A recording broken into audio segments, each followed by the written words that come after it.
Yang kedua kalau gue bilang ini mau buat koperasi atau buat nanti 2029 lu ngancurin data suara kali ya. So, gue bukan anti MBG. Idenya mungkin bener, ada benernya. Tapi kalau lu udah lihat dalam sekian waktu itu nggak bener, harusnya lu stop dong gitu loh supaya bisa terjadi. Kalau gue bilang, kalau ini dibiarkan, presiden akan terjepit. Memang menurut gue secara politik itu udah nggak waras. Oke. Indonesia tuh menurut gue sekarang cuma 2 partai yang ada. PDIP sama bukan PDIP. Jadi masa sih Pak Prabowo nggak peduli sama Indonesia sampai kemudian apa yang kita pikirin dia nggak tahu gitu? Mungkin dia dikelilingi orang-orang yang tidak berani atau tidak bisa karena terhalangi berkata jujur kepada dia. Nggak jauh juga dari si Raja Wannabe yang keliling kesana kemari. Kalau ada di tempat mana ada kerbau kayak dia pengen injek itu ke belakang bawah seluruh Indonesia. Menurut lo Prabowo maju lagi nggak 2029?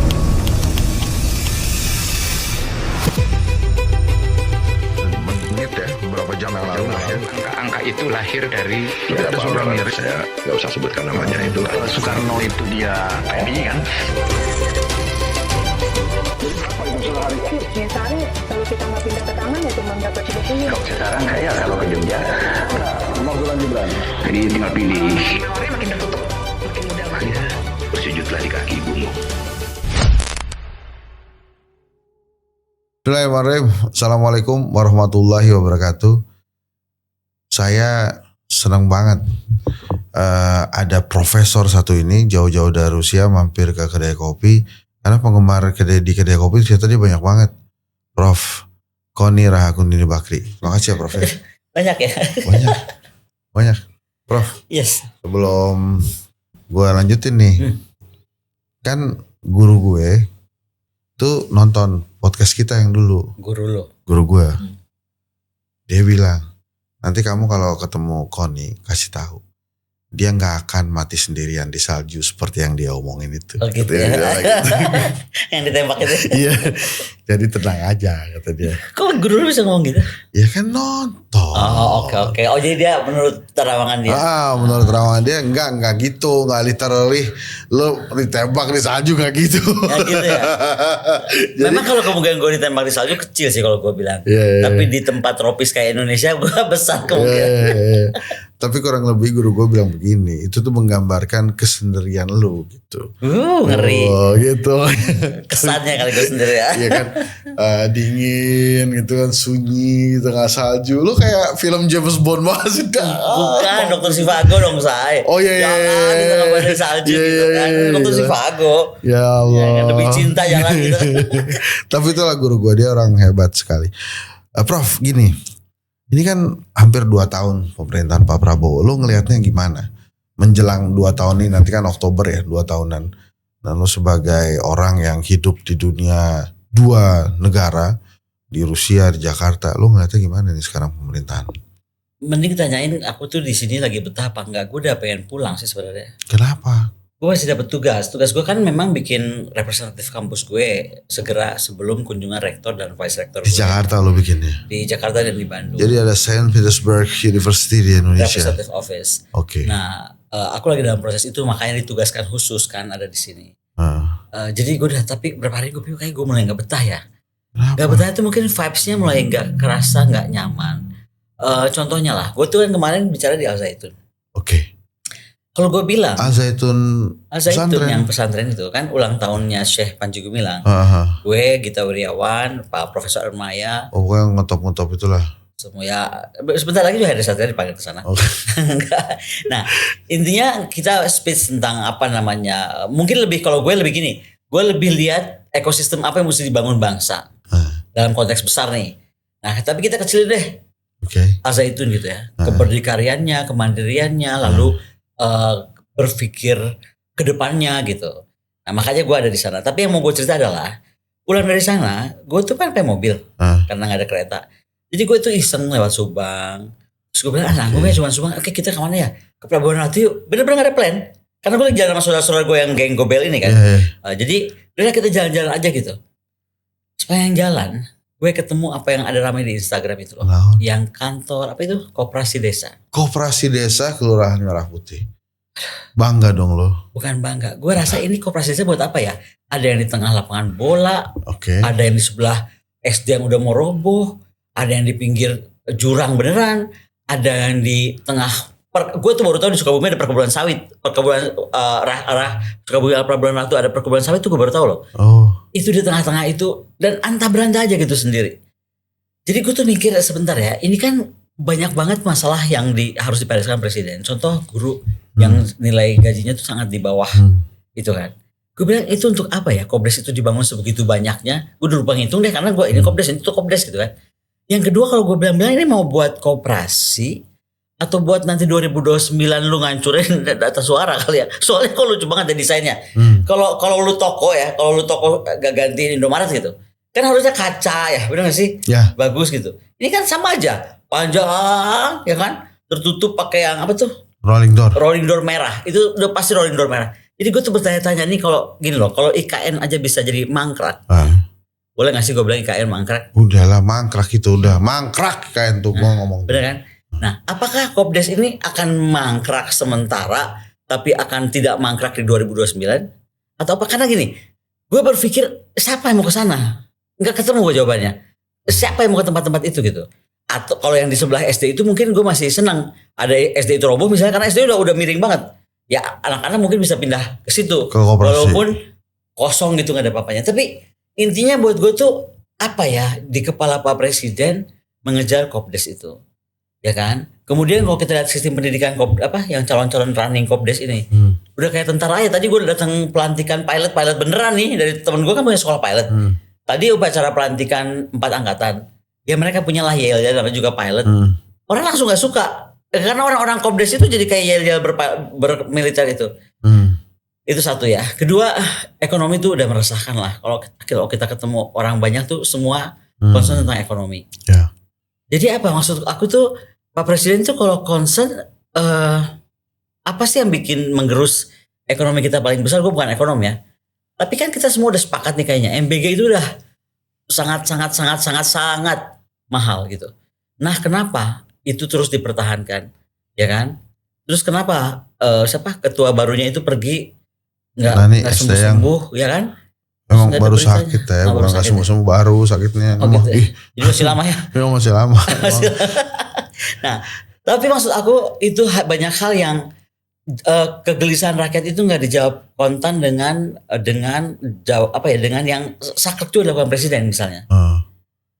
Gua bukan anti MBG, idenya mungkin bener, ada benernya. Tapi kalau lu udah lihat dalam sekian waktu itu nggak bener, harusnya lu stop dong gitu loh sebagai pemimpin. Itu. Ada 2 hal tuh, ya kan? Yang kita lihat yang betul-betul menggerus ekonomi. Karena sekarang apa yang lo mau harapkan? Tambahan lagi sekarang rakyat itu makin tercekik oleh pajak. Katanya ngomong-ngomong lu juga dipanggil kan? Urusan pajak lu, by the way ya. Ini gue mesti underline ya. Lu gak pernah ngasih gue duit loh. Lu cuma ngasih gue kue. Gue masih inget tuh. Kue yang dalam toples 2 biji. Terus lu kirim cake ulang tahun. Waktu papi ulang tahun. Oh buku udah jelas doang. Lu suruh gue baca. Buku Sumitro dan Prabowonomics. Itu. Iya. Jadi lu gak perlu lagi pakai kantor pajak. Jadi itu mengkonfirmasi. Tapi tak gini tentang Koperasi Merah Putih. Ini yang gue tahu ya dari diomongin itu ini akan jadi penggantinya middleman. Jadi dia akan beli tuh hasil-hasil petani kita, terus langsung dibeli sama rakyat gitu. Jadi middleman itu nggak ada lagi karena sekarang udah ada Koperasi Desa Merah Putih. Ya, gitu. Idenya mah mungkin bener ya. Gue cuma gak kebayang di tempat seperti itu. Karena sekali lagi tadi gue bukan dengan Al Zaitun. Selama gue kenal Al Zaitun tuh gak pernah bikin tagline besar-besar. Tau-tau dia bikin aja pertanian. Tau-tau dia bikin aja peternakan. Tau-tau dia bikin pabrik roti. Tau-tau dia bikin pabrik minyak. Tau-tau dia bikin pabrik paku buat galangan kapal. Tau-tau dia bikin kapal. Gak pernah tuh gue denger akan ada serentak apa. Enggak. Kejadian aja udah. Ini contoh ya, nanti satu hari gue akan ajak ke sana. Lu akan ketemu bagaimana sebenarnya menurut gue kalau itu semua diserap oleh sistem pendidikan kita. Jadi gini loh, keberdikarian, kemandirian, sistem pendidikan, lebih salah ya bahasanya. Itu tuh bisa mampu dilakukan sebenarnya. Dan dia di Al Zaitun nggak ada yang kelaparan. Lu tahu nggak? Dia tuh sekolah ya, pagi makan dari Al Zaitun. Nanti jam 9 snack, jam 12 makan, jam 3 sore snack, jam ini makan malam. Nggak ada tuh. Kita dengar dia pakai uang negara dan atau lagi sampai jumlahnya sedemikian rupa fantastis itu nggak ada. Nah maksud gue, kenapa sih kita nggak selalu mencontoh orang yang udah menjalankan itu tanpa kehebohan? Nah kalau kata presiden, ini saya jawab lagi nih. Ini presiden di pidatonya bilang, kenapa nggak ada yang protes terhadap kekayaan alam kita yang diambil dan untuk memperkaya segelintir orang. Giliran saya mau memberi makan ke anak-anak miskin, banyak yang protes. Gitu katanya. Aduh presiden, gue nggak komen boleh nggak ya? Nggak Soalnya apa-apa, kalau dia boleh, mau boleh. jujur kan dia bisa lihat yang ngambil itu siapa, yang protes itu siapa. Sekarang gini aja lah, jangan bilang yang apa eksplorasi alam. Toh gampang tinggal ditanya orang-orangnya yang melakukan misalnya nikelisasi apapun namanya itulah gua nggak tahu. Hilirisasi. Enggak dong, yang nikel di mana-mana nikel Oh, orang kan nikel, sampai orang- orang rusak atau sawitisasi kalau lu mau sebut sawitisasi. Yeah. Tinggal dipanggil. Gue sebelum presiden nanya kayak gitu, gue mau tanya balik. Katanya mau ngejar koruptor itu sampai ke Antartika. Ini kalau kita tahu semua ada di lingkaran mana? Oke, lupainlah Antartika. Mungkin kejauhan, dia capek atau kangen sama Bobby kalau kejauhan kan. Bobby ya, gue gak bilang yang lain ya. Gue bilang Bobby ya. Ini Bobby kucing kan? Bobby kucing. Karena ada Bobby yang Bukan lain. B yang lain. Gubernur. Ada itu. Ada juga B yang tulisannya bukan gubernur. Oh iya. Terus maksud gue, ini aja contoh Sentul kemarin. Oke. Kasus Sentul kemarin. Kenapa sih sampai semesti sebegitu hebohnya? Kasus Sentul Kasus tuh ketemuan yang Indonesia ada. emas 74 kilo. Nah itu. Kan nggak usah harus kelihatannya bersih tegang antara, sekali lagi kalau kita lihat di media sosial ya, ada tentara, ada polisi, ada kejaksaan, betul nggak sih? Ya kan, lalu rumus beredar kan, uangnya si itu atau si ini dan si ibu mengakui harus si itu kan, kayak gitu kan akhirnya. Ya kan, pusing. Maksud gue ada hal-hal yang bisa diselesaikan presiden itu enggak gitu loh. Oke. Belum lagi presiden ini kalau kita ngomong bahwa ini kita untuk konteks memperbaiki diri presiden dan komunikasi dia ya. Contoh ngecap orang. Londo Pengamat, LSM. Lu LSM bukan? Nah gue pengamatnya. Oh ya. Makanya sejak saat itu gue Oh, iya. gak mau disebut pengamat. Gue jadi komik aja lah. Kok iya, wartawan ya kan? Itu dianggap londo ireng. Coba. Apa sih maksud gue tuh kenapa mengeluarkan kata-kata yang akhirnya bikin netizen kita semua jadi detektif. Ketemulah akhirnya file siapa londo ireng dari londo ireng, which is kakeknya ya. Kakeknya atau apa sih? Apa sih? Gak tahu sih. Gue baca berita-berita itu, lu itu malas sih gue. Lu tuh undang gue wawancara tapi itu pura-pura lupa. Jadi ntar orang nyarinya nyari gue bukan nyari lu. Enggak, udah makanya kalau gue udah kasih konsekuensi gitu, lo lanjut dong. Jangan Nggak kepala mau. di dalemin. Nggak mau. Gimana sih? Ini ngomongnya enak sendiri. Ntar kejadian kayak Dasko tiba-tiba gini, Kon itu bukan gue. Loh siapa yang bilang lu? Si Hensat katanya. Sopan banget. Nah, terus.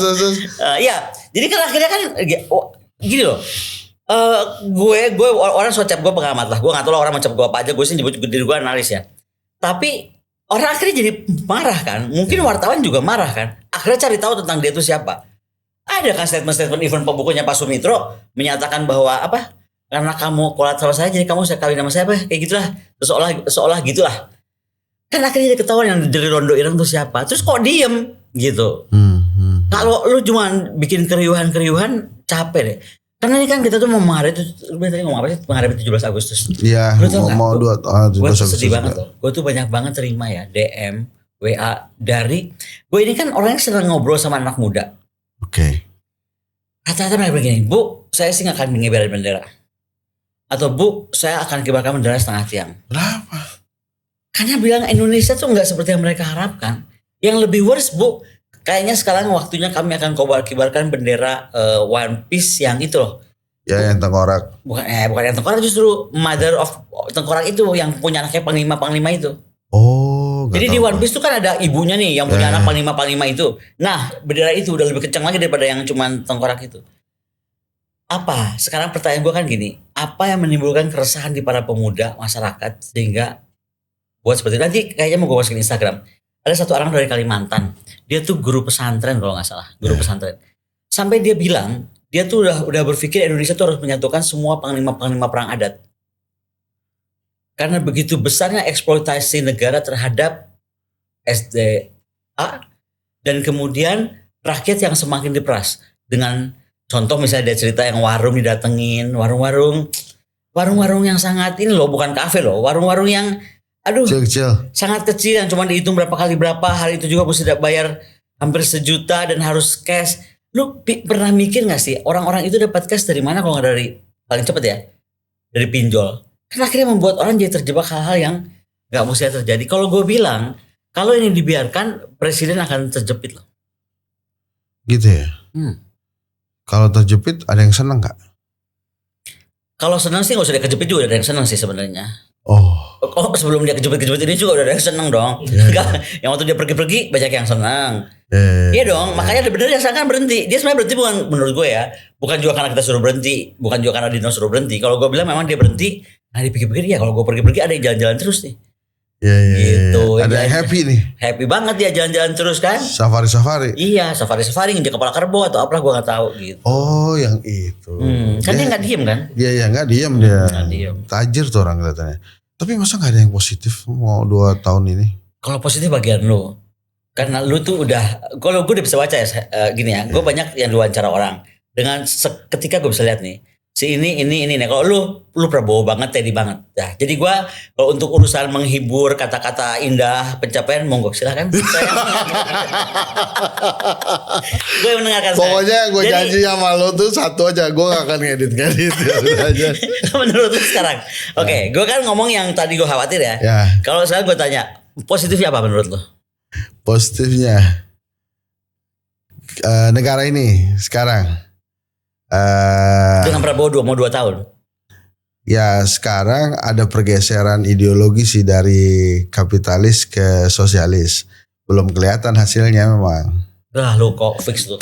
Lu jadi juru bicara MBG kalau misalnya. Kenapa? Ya kenapa jadi sosialis nggak ngerti gua. Kenapa lu menganggap jadi sosialis gara-gara apa?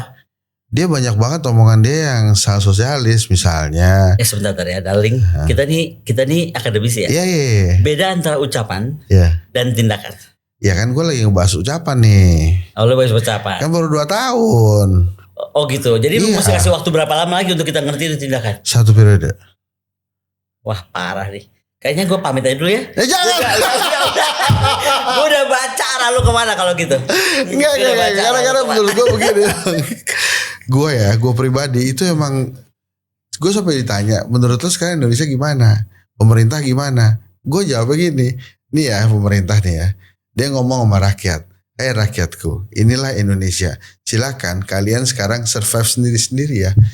Gitu. Lu yang ngejawab sendiri. Iya kan? Nah terus segitu lu masih mau nunggu 1 periode lagi? Enggak dong. Aman ya. Gua tuh mesti panggil kantor pajak bro. Jadi lu kebayang kan situasinya. Bukan lu aja, tenang aja lu punya temen. Yang gue tahu ya, Akbar Faisal, Pak Profesor Kasali. Kasali betul. Lu, terus apa lagi ya? Temen lu tuh Helmi. Oh iya, Helmi panggil juga ya. Iya. Terus lagi Karni Ilyas. Tadi Karni juga nggak tahu. Enggak, tapi kalau misalnya ya ini yang ngomong juga sekitarannya. Beneran Karni Ilyas juga dipanggil atau banyak. Jadi gue kebayangin gila lu Bang Karni, kasihan banget kan. Apa ini? Itu kan kamu dipanggil. Itu Purbaya ya ada-adanya kalau emang. Nah, mendingan daripada bahas Pak Prabowo ya. Kan gini loh. Ini karena lu sebut nama ya. Kan Pak Prabowo tahu nih, sedikit banyak yang bikin rakyat marah itu adalah kebijakan menteri. Ya. Oke. Kenapa sih dia nggak bisa misalnya bertindak atau bersikap keras ke Pak Purbaya? Yang udah jelas-jelas bikin paling enggak seorang Ferry itu marah banget gitu loh. Gue juga marah ya, tapi maksud gue yang lebih jelas layak marah kan ahli ekonom kita lihat Profesor Ferry. Kenapa nggak diperhatikan gitu oleh presiden? Jadi gitu loh. Kenapa dia mau jadi samsak? Udah tahu dia sendiri udah banyak kacau berhitungnya ya. 10 tambah 5 berapa gue udah gak hafal. 10 tambah 6. 10 tambah 6 15 ya kan? 17. Oh sorry 17. Apalagi. Maksud gue udah lah. Secara ekonomi fix. Presiden gak bisa ngitung. Fix. Nah tapi jangan juga gugup. Iya gak bisa ngitung kan. Jangan juga menteri ekonominya gak bisa ngitung. Atau ngitungnya nabrak sana nabrak sini sampai Pak Profesor Ferry itu marah-marah banget loh. Gue kan rajin banget baca tulisan dia ya. Iya. Gitu loh. Tapi emang dia lucu banget. Di sini juga dia ngomel-ngomel.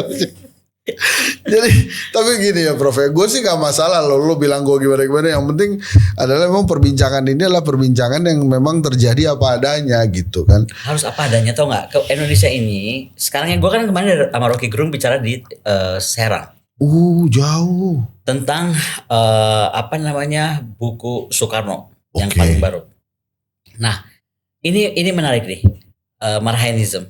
Oke. Yang menarik itu adalah dibikin sama si siapa anggota dewan nih, temen lu yang kemarin antri bareng-bareng di kawinan Mas Tatang. Bambang Mulyanto. Bukan si yang Adiana Bitubulu. bukan yang Boni masih Triana. muda. Boni Triana. Boni itu bikin di lapangan terbuka di bawah pohon beringin, untung gak gua kesambet. Di tengah, di samping gedung tua yang jadi museum Multatuli. Kok di bawah pohon beringin? Makanya gue bilang untung gue gak kesambet. Karena gue kan gak boleh dekat ke pohon beringin. Gue gampang kesambet dekat pohon Iya, beringin. iya. Anyway, tapi yang paling lucu ini Rocky Gerung. Kan bukan rakyat. Yang datang itu banyak banget ya. Gimana sih di lapangan. Iya, mau lihat Rocky, lu aduh gila. Nah, depannya alun-alun kan. Akhirnya gini, Pak Rocky, kami melihat sekarang Pak Rocky itu kenapa pembela MBG gitu. Kira-kira gitu pertanyaan gue lupa ya. Tapi Iya, kira-kira itu intinya. gue nanya juga tuh. Terus. Oh lu nanya juga. Tapi gue pikir-pikir Rocky itu ada benernya. Dia langsung angkat kaki dan ngomong gini. Saya tuh heran ya. Kalau mau nanya yang lain, lu aja tanya sendiri. Kenapa mesti gue? Bahwa pilihan gue tidak mau mempermasalahkan MBG itu pilihan gue. Ya kan? Kalau lu mau nanya yang lain, lu aja tanya sendiri. Kenapa nyuruh-nyuruh gue? Gue pikir-pikir benar juga ya. Dan itu yang terjadi di masyarakat sekarang. Ternyata ya, lu ya kan, siapa nih ya? Semua yang suka bawa acara ataupun suka yang di wawancara, itu dianggap harus menyampaikan. Ya kan? Mereka cuma hore-hore bergembira aja. Mungkin sekarang presiden sudah waktunya mendengar semua rakyat berbicara yang sama, meneriakan yang sama. Jadi bukan cuma hands-out, ayo bicara ini hands-out gitu, atau Bu Koni bicara ini Bu Koni, atau Pak Rocky. Iya. Sepakat aja kita semua bahwa sama dengan mahasiswa, misalnya sama dengan BEM seluruh Indonesia yang nggak kena. Jangan nunggu Koni ngomong, jangan nunggu Ensa ngomong gitu kan. Sama-sama aja kita ngomong gitu. Tapi benar si Rocky juga ngomong gitu. Ini orang-orang ini mereka mau marah. Cuma nunggu gua marah. Iya, nunggu kita Ketika gua gak marah, mereka marah sama gua. Kan dungu kali. Ya juga gua pikir. Tapi bener Prof, gua juga kadang-kadang dibilang gitu. Hen, kalau sekarang kalem-kalem, hah? Maksudnya gimana? Ya lo kalem-kalem, nggak galak kayak dulu. Ya gak apa-apa kalau lo mau galak juga. Tapi begitu Rocky ngomong, ya juga ya. Kenapa orang-orang itu ngarepin kita marah-marah terus ya? bahwa kita sebagai sebagai corong pertama mungkin ya kan, atau kita pemikir yang kemudian mencetuskan itu. Tapi maksud gue harusnya kan seluruh rakyat sepakat kan, betul gak sih? Nah inilah kemudian masuk kalau menurut gue 2029 ini ya, kita udah harus lompat 2029 ya. Kita tuh harus pikir betul-betul, jangan gini loh. Kita ini kan masyarakat yang pelupa. Jangan lupa apa pemaaf yang dibuat dan terlalu pemaaf. Ya, tapi ntar terlalu pengeluh juga. Jangan lupa apa yang dilakukan dan tidak kita senangi. Gue gak ngomong soal nama ya. Apa aja yang kita alami sekarang atau kalian alami sekarang gitu kan, dan tidak Anda sukai, ya udah jangan dipilih lagi. Sesimpel itu. Yang kedua, memang menurut gue secara politik itu udah gak waras. Indonesia tuh menurut gue sekarang cuma 2 partai yang ada. Menurut gue ya. Sebenarnya de facto aja 2 partai. PSI? Enggak dong. Lu lagi. Ya kan? Ya kan? PDIP sama bukan PDIP. Bener gak sih? Iya. Jadi kalau gue dipanggil teman-teman gue ya, beberapa sosialita, beberapa industriawan, beberapa businesswoman atau chairman atau apapun lah, yang ngomong Kon ini gimana nih gitu kan? Gue bilang aja, pilih aja yang sekarang nggak sedang di pemerintahan. That's the only option. Dan gue nggak mau persoalkan itu namanya oposisi kah, penyeimbang kah, apa udah bukan persoalan. Tapi kalau memang kita merasa sekarang semua gabungan ini tidak menghasilkan apa-apa, misalnya undang-undang perampasan aset, ya kan? Kenapa jadi nyalahin seolah-olah DPR lama? Bukan cuma lama, nggak bisa memutuskan apa yang dimau rakyat. Ya sekarang lu pikir aja komposisi DPR-nya siapa? Betul nggak? Betul. Enggak lah, kalau udah lo diem gini gue jadi deg-degan nih. Enggak, betul. Iya nggak sih? Iya. Gitu. Soalnya kan katanya komentasi gue dari tadi gue gini-gini gue mau ngomong gitu, cuma kan gue nggak ngerti gitu. Gue tuh bagus banget tahu ini tuh kuku lagi holiday jadi begini. Nah kedua tapi ya. Tapi kan itu ditempel ya. Tempel, gue nggak pernah pakai kuku asli. Oke. Terus tau gak lo? Kemarin ya, saking gue tuh udah sedih dari Indonesia itu ya. Gue tiba-tiba bilang sama teman gue, sahabat gue dokter. Dok, gue bilang, kan dia orang Jawa. Dok, kita ke ini yuk, kita ke kerajaan Majapahit. Coba kita lihat, kenapa Majapahit itu hancur? Ya kan? Jadi kita nampak tilas ke kerajaan Majapahit. Kita nampak tilas lah. Dan gue sama nampak tilas. Ke Mojokerto itu? Semua dong, Jolotundo, Terwulan. Ya. Jadi Mojokerto dan kawan-kawan. Di situ, gue datangi beberapa candi. Beberapa tempat yang dianggap sakral gitu kan. gue berdoa. Karena gini gue bilang, Majapahit itu kan nggak kalah oleh Kubilai Khan atau serangan siapapun. Terus?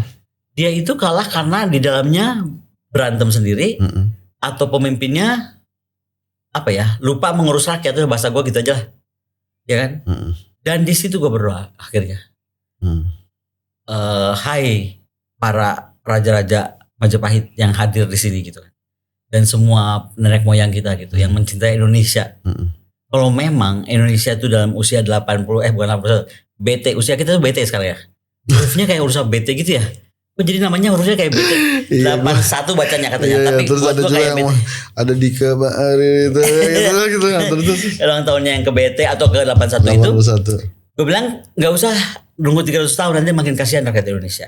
Jadi kalau para leluhur sayang Indonesia, kalau mesti bubar Indonesia itu karena bunuh-bunuhan gitu atau saking rakusnya gitu semuanya, udah sekarang aja, jangan lama-lama, supaya kita bisa cepat balik recover lagi. Ya kalau masih ada orangnya.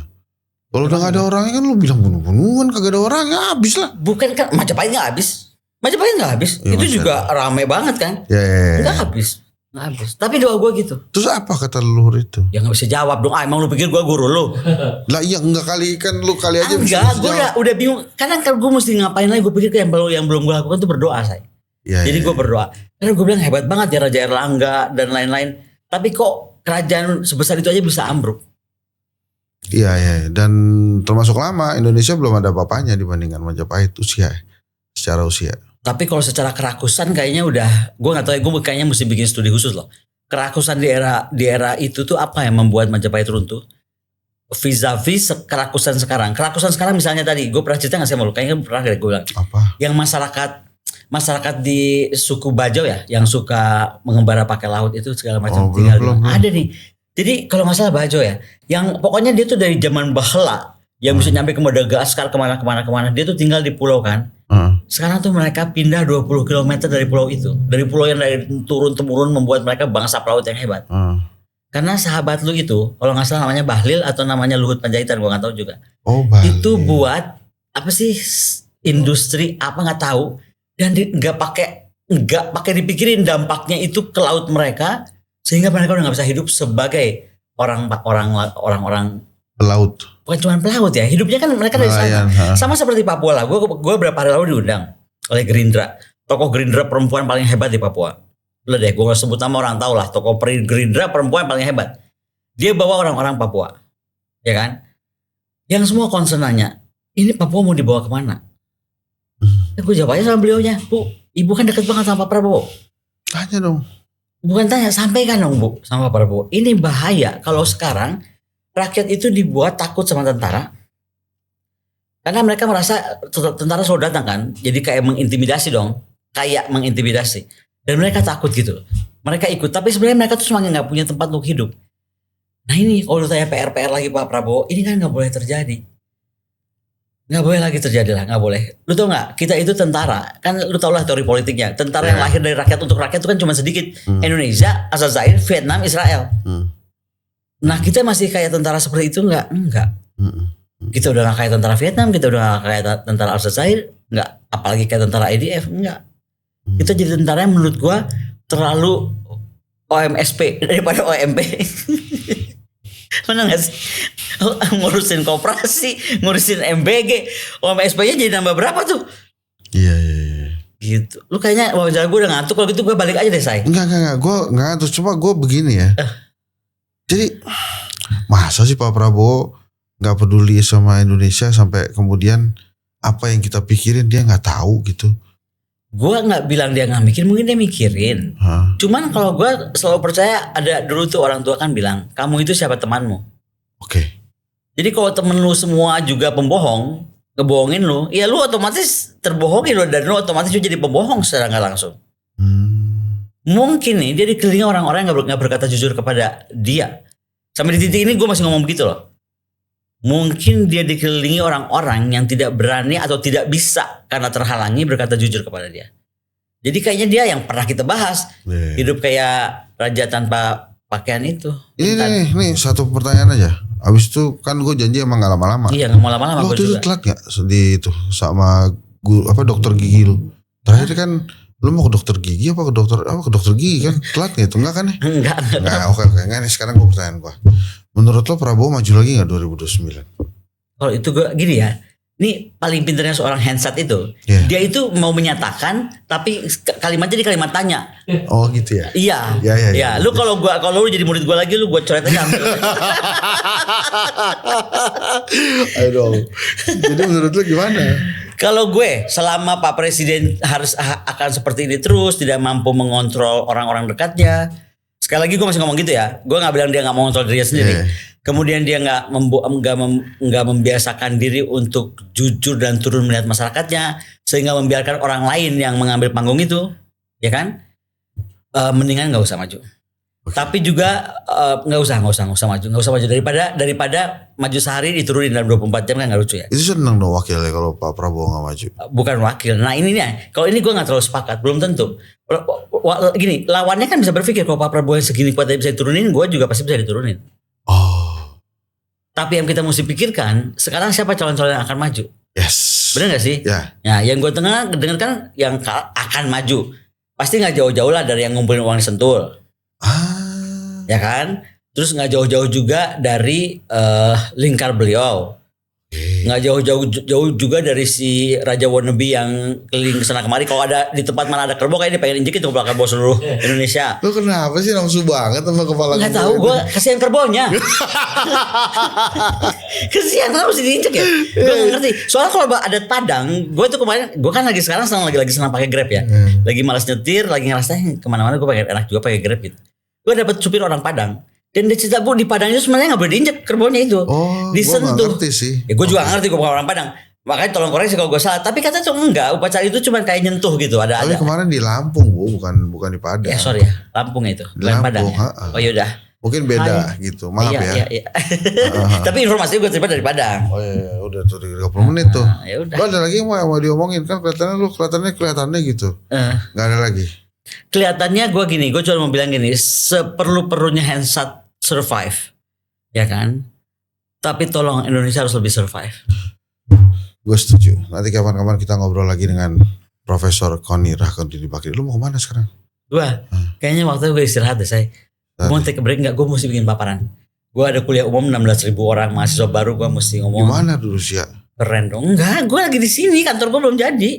Pokoknya selama kantor gue belum jadi, gue tuh harus di Indonesia. Makanya gue udah mulai homesick, tau gak? Gue kangen rumah gue. 16.000 orang. 16.000. Banyak banget loh. Gue ngumpulin masa sekarang pokoknya. Oh lu mau maju independen kali?